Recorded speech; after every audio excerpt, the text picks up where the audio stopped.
Recently, I did a video on which Zelda bosses I found to be the most scary, so if you enjoyed this video, be sure to check that one out as well. Sometimes I truly just don't understand how I ended up still playing Zelda. Experiencing the likes of Dead Hand from Ocarina of Time, the Redeads from the Wind Waker, and those aliens from Majora's Mask all before the age of 8 should have driven me far away from the games. I'm telling you, the music and story were just that good to me. Nonetheless, there are still plenty of enemies that still cause my heart to skip a beat every time I encounter them all these years later.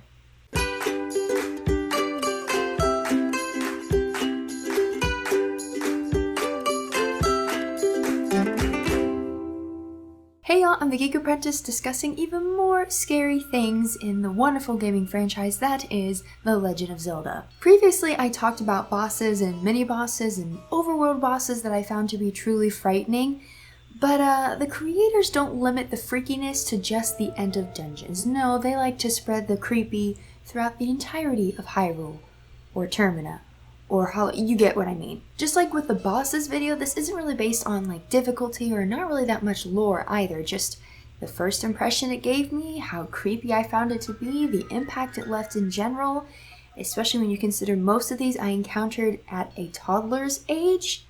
So yeah, with that in mind, let's get to it.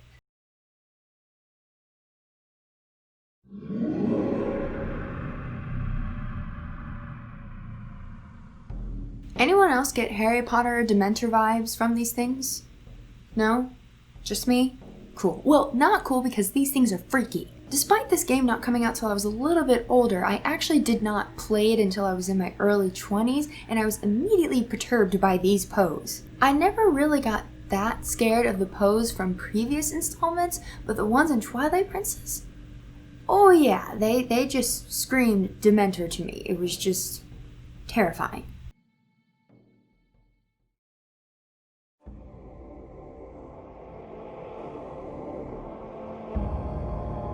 This might be more hate than scare, but it's my list and I do what I want. Though the piano trail or the sudden red laser beam on Link's face from a guardian can give anyone a heart attack, I have a special place of hatred in my heart for the Whizrobes of Breath of the Wild, or as my mom for some reason calls them, Whizbanks. She also one time called Kakariko Village Karaoke Village, so there's that. I mean, that ugly, demented face and the way they laugh, they truly do freak me out. So I can't tell if I'm just afraid of them or hate them or both. And you know what, we'll just go with both.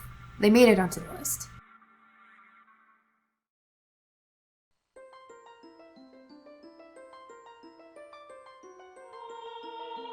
I hate bugs in general, spiders being one of them, and I just don't understand why Zelda has so many spider-themed bosses and enemies. Anyway, the Skulltulas of Ocarina of Time were one of the biggest hurdles for me when I first started playing through the game.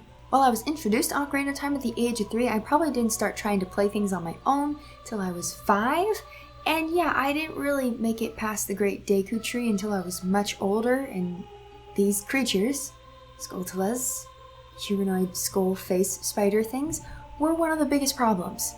These creatures just infused a lot of terror in me.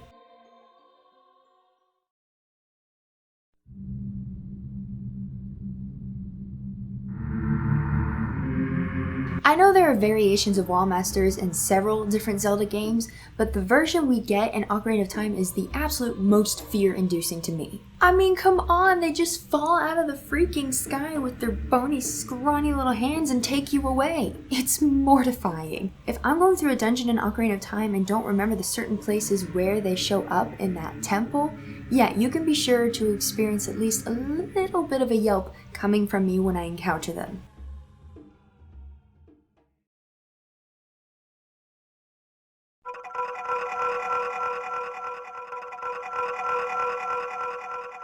Ocarina of Time we expect to be frightening, but not Wind Waker, and yet both boast the terrifying creatures that are Redeads, and Majora's Mask by proxy. The reason I include both, despite them being so different, is because frankly I just couldn't decide. The ones from Ocarina of Time with their stone faces and deep moaning and the way they suffocate Link is literally the stuff of nightmares. But in the Wind Waker, despite all of the beauty and cuteness of that game, These Redeads arguably have the most blood-curdling scream. I just can't with these creatures. A few months back when I was streaming Wind Waker HD on the channel, I would mute my game every time I came across these Redeads. That's how much I cannot handle the sound of their screams. And yes, I know Redeads seem like an obvious pick and almost like a cop-out, especially since I picked 2 different versions, but there's good reason for that. Unless you're talking about the Majora's Mask ones, which can do impossible inside fouette turns.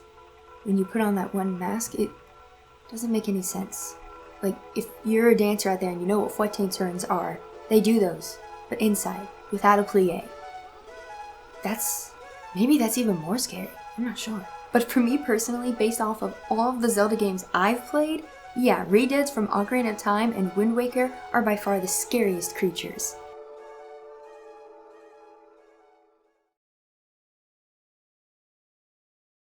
The Legend of Zelda has no shortage of scary enemies, so be sure to let me know in the comment section below which enemies you have always found to be the most scary, freaky, or terrifying. And if you enjoyed the video, consider liking it, sharing it, subscribing to the channel to make you a part of the geekdom. It's really up to you.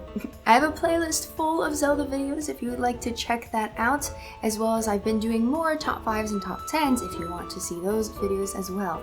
I recommend them if you like this one.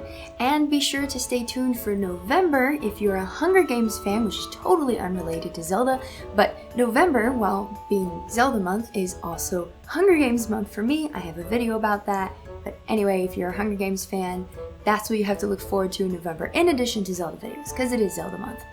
And also, Age of Calamity comes out at the end of November, so those streams are going to be so exciting. And of course, a massive shout out and thank you to each and every one of my patrons for their support. Cannot thank you all enough for your contribution and for your kindness. But anyway, that is all for today. Thank you for watching.